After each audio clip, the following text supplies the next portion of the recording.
All right, welcome back. We are here to highlight Cougar football with head coach Marty Hoffman and senior wide receiver Ethan Tang.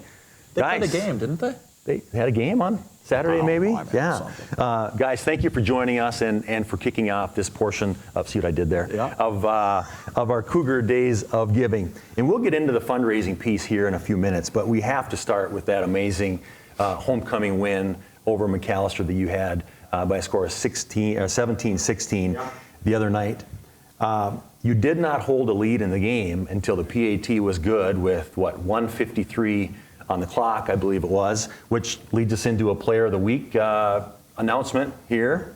Logan Ehlers, Special Teams Player of the Week, so shout out to him for his field goal and 2 extra points there. And he was recruited as a kicker. Of course. No, he wasn't. And we can get to that too. But you have a first-year offensive coordinator this year in Hunter Glenn. Obviously, he's been a part of the program, but this is his first year having the reins of the offense. How much influence did you have in the play calling throughout the game, and in particular in the second half when you guys made that nice comeback?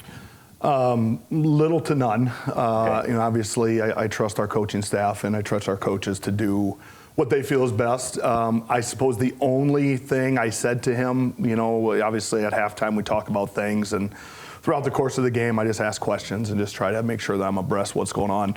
The only question I had or the only suggestion I ever made was, let's throw it up to Tang, which he had already called. See, wise beyond his years. And he already had it called, so I was like, well, okay, we're on the same page. So, yeah, throw it up to Tang. So that's always a good option. I was standing with some people that, I don't want to say are outside the Cougar family, but don't know Ethan by name. They know him as number 8 for the Cougars. And they were saying much the same thing. Get the ball to number 8. He's a stud, right? And get it up or get it down and outside where you got to dive and drag the toes. I don't care. Come on now. But all right, so you referenced halftime. So it's 9-3 heading into half. Mm-hmm. So I mean, neither team offensively is really, really driving the ball, doing a lot of stuff. So you must be preparing yourself as the head coach, but also defensive coordinator, to know that you're going into a defensive struggle here in the second half. 1 or 2 scores could seriously win this game, and it ended up being the way. You only ended up allowing 193 total yards defensively. What were some of the keys to that success? Well, and I think, when seasons always start, offenses are always a little behind, I think. And, getting that first game, I mean, we felt like we had a really good game plan going in. They did some things that we were ready for, I guess, and, kind of knew that, we wanted to kind of shorten the game and make sure that we give our chance to win at the end, which is all we could do. Right. And, that's what we did. And, like I said, we were lucky enough to convert our PAT where they missed their first one. And, we talk to the guys all the time about the importance of our special teams, and, none more important than, of course, the play to win it, so. Well, there's the point, but even, from a special teams perspective, what was it, a 15, 17-yard punt return to set us up at the 40 to take that ball for that winning drive. Those things don't just happen. You've always put a lot of effort into that special teams piece of it. Yeah, and that was a big moment in the game, and so was, speaking of the game, we couldn't have started it any worse, but, the kids, and I guess, and I talked to them on Monday morning about, just the grittiness that our guys played with, and, you could really kind of see our character kind of show through, and they're never quit. We weren't worried even when it was 16-3. I whispered in the headset to Coach Galen, we're going to win this thing 17-16 because they're not going to score again, and we'll get it going offensively. And that's what I want to speak to and ask you specifically about. As you're on the sideline, being down 16-3 midway through the fourth quarter, what are those conversations that you offensive guys are having, or you with the defensive guys? What is it like being on the sideline in that situation, being able to show grit and character that Coach Hoffman was just talking about? Yeah, well, you have to remain positive. Especially from an offensive guy, you see the defense putting up for you guys and getting stops and doing their job. We have to do our job, and that's the conversations that we're having is, what can we do to do our job? How can we execute better? And what should we do to step up? Because the defense is stepping up right now, and we need to step up as well. So just kind of crowning the guys and making sure we stay positive and trust each other and trust the offense, trust our coaches, trust our technique, and make sure that we get the job done. Yeah, and a lot of that trust, if I can, was probably built together. And I know there's a lot of new faces on the team. There always is with every program. But there's a large percentage of that offensive group who had been through battles before, right? Yourself included. And yes, the signal caller was new, but Boss has been there before. Your O-line has been there before, things of that nature. How much did that championship run that you went on last year, Ethan, how much did that come into play with that sense of confidence? And then also, Coach Hoffman, from your perspective. I think it was almost everything. I mean, just knowing that, trusting that the offensive line is going to do their job. They're going to get their thing figured out. Our quarterback's going to do his job. Zay's going to do his job. And us at receivers, we need to do our job. That's what I was telling our guys, is that we need to be there when our time is called. And everything that we've built over the last couple of years, even, with guys like Deech and Jacobs and stuff like that, and Vic, who have been here for years, we know that we are going to get the job done, and I don't have to worry about them. I need to worry about myself and make sure that I can do what I can do. So for me, it was just everything that we had built on last spring, for sure, with the guys that are here, and just showing the new guys that they can trust us as well. That game built trust a lot as well for the new guys, I think, as well. So. And what about you, Hoff? I mean, kind of same question, but now changing it a little bit in terms of you're coming off that championship success, right? Mm-hmm. Morris is in the middle of a program history where we believe we're going to win those type games. How does that affect your goals coming into this year? I mean, what are your expectations for the Cougar football season? Well, obviously, and I talked to the team about this too back in December when we met before we got into winter workouts, was, what we did was great, and those are going to be memories, and nobody can take it away from me. That's great. But this is a new team, and this is a new group, and this is a new program in terms of the guys that come into it. So I guess the coach speak says you put that aside and you focus on, focus on what's in front of you. And back in December, we talked about what's in front of us is McAllister on September 9th. Or 7th, get my dates wrong. Yep. All right, so, we really wanted to make sure that our guys, there was no complacency. And I guess that was kind of the exciting part, is watching this team, is that there's not, and they're really excited. And like you said, the goals are where they are, and we have good expectations right now. But, obviously things that we've accomplished before, we're not looking back at that. We're looking forward, making sure that, right now Hamlin's in front of us, and that's what we got to focus on. Yeah, and I think that's a big challenge, not only getting to the top, but now staying at the top, right? And that's where obviously we all want to be. And Ethan, Coach Hoffman did a great job of kind of framing that for us. But if there were 3 words that you could use to describe your team, and I know this is early in the season and you're coming off a big win, but from what you know and have seen from your team, you mentioned the off-season workouts, the spring ball. If you could kind of take all that and encapsulate into 2 or 3 words about what you think your team is, what would those be? I'd say, we talk about it every day in meetings, but mentally tough, gritty, and I'd just say those 2, honestly. We're willing to do whatever it takes to get the job done, and it doesn't matter what circumstance is in front of us, we're going to do what it takes. Well, those are a great 2 words. I think any program would be better off if they had those 2 things. We're going to get into talking about why we're here, and that's fundraising for your program. And I can announce that we just received another $25 donation for Cougar football, so that's exciting to be able to announce. But the other thing to announce is that you had wanted to fund sideline video equipment for your program. That's been funded. Funded fully. So congratulations to Cougar football for that. So that's outstanding. That is huge. But Hoff, talk a little bit about it. And about the video equipment, that's great. But what already having something that your kids, well, we've already implemented it, it's helping making Ethan's experience better. To know that already has been funded. What does that mean to you, and what does that mean going forward?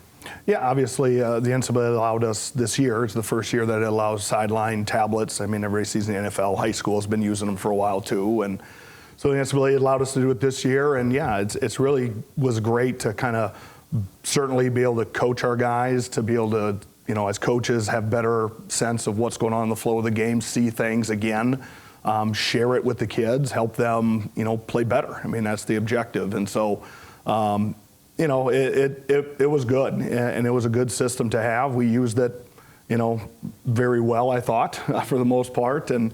With any technology, you got a couple hiccups here and there, but it's a tremendous tool. It's going to be a great resource. Obviously, every college in America has something like this now. So right, but not every college in America gets a $6,000 donation. No. So I think honestly, right. And that's what part of this day is about, that's right? Huge, where people can look out and see the value it gives to Ethan and to the rest of his teammates. Your other ask, or one of those, is you're asking or hoping to have some help funding new jerseys. Talk a little bit about that. I know as the rosters continue to grow and expand too. Does that come into it? Yeah, that's part of it. The other part is I think we're on year 6 of these, so I mean it's about time to, as Tang would say, all the DBs that hold them and stuff, his jersey's a little raggedy, so we gotta probably get those replaced here sooner rather than later. And it's an item that, again, it just adds to the experience for our athletes. It gives them. We do the homecoming jersey every year. I know it's a big deal, and our kids love it. Which I love the gold. Those are cool. Yeah, that was a sharp look. I thought they looked better in gold pants, but Tang disagreed with me on that. But even though those homecoming jerseys are ones that the students fund for themselves because with the names or whatever, this one is an opportunity. Anyone who chooses to give now is going so that perhaps we get to a point where the kids aren't having to buy everything like that themselves. Correct. And I mean that's. Yeah, it's just so beneficial for our kids, and again, it's a big deal. And then the other piece to that every program will have is the enhanced student-athlete experience. And as just I mentioned in our opening, that's going to mean different things to different programs. In terms of the UMM football program, what does enhanced student-athlete experience mean for you guys? Well, these guys eat a lot on the road, so it's kind of funding some of those meals. And we're traveling everyone, Coach, correct? We travel everyone. Again, that's part of our experience here. We want to maintain that, of course.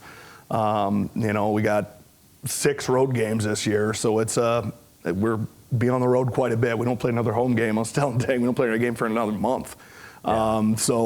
Yeah. So we get on the road a lot, and again, we enjoy that. I want to take care of the kids the right way and make sure that, it's not fast food the whole time, but at the same time, make sure that they're well taken care of. And obviously, my wife plays a huge part in that as well. She does. Shout out to Lacey for sure. She does a lot of work for you guys, absolutely. And Ethan, just from a student-athlete perspective, what does the donor funding mean to you and your teammates? It's huge. I mean, like you kind of talk about, it just enhances our experience, and it makes everything better. I mean, the tablets already were huge.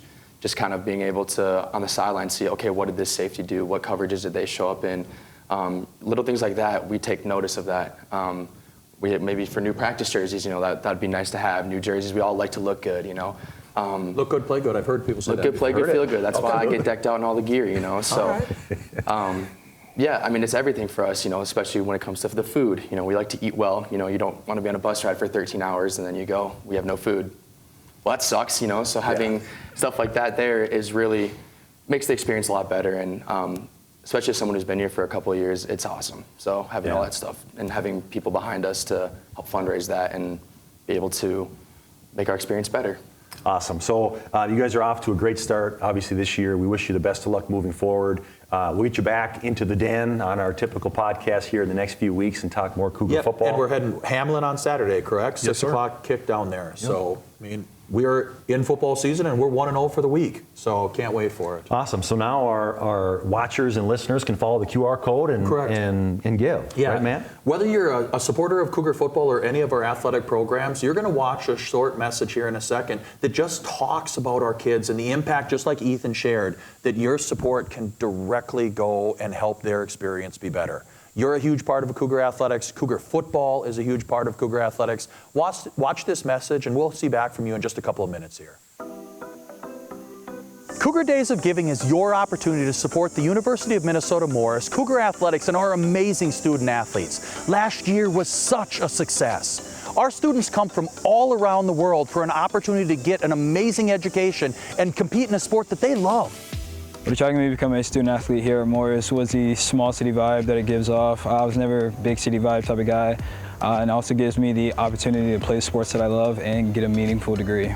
I was attracted to being a student athlete here at Morris because I like the small vibe of campus, and immediately when I got to campus to meet with my coaches, I felt that being a student was just as important as being an athlete to them, and that was going to be important for me and my success in the future.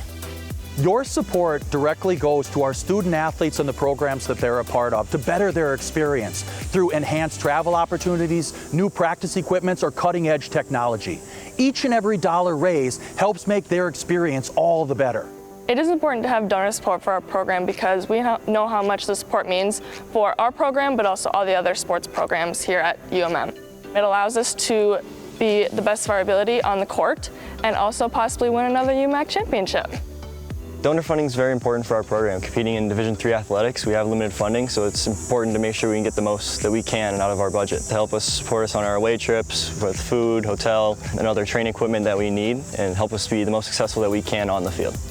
This opportunity is so impactful for our student athletes, whether it be classes, homework, travel, or practices. You know the constraints that our athletes face. I don't want them to ever have to worry about fundraising. That's where you come in.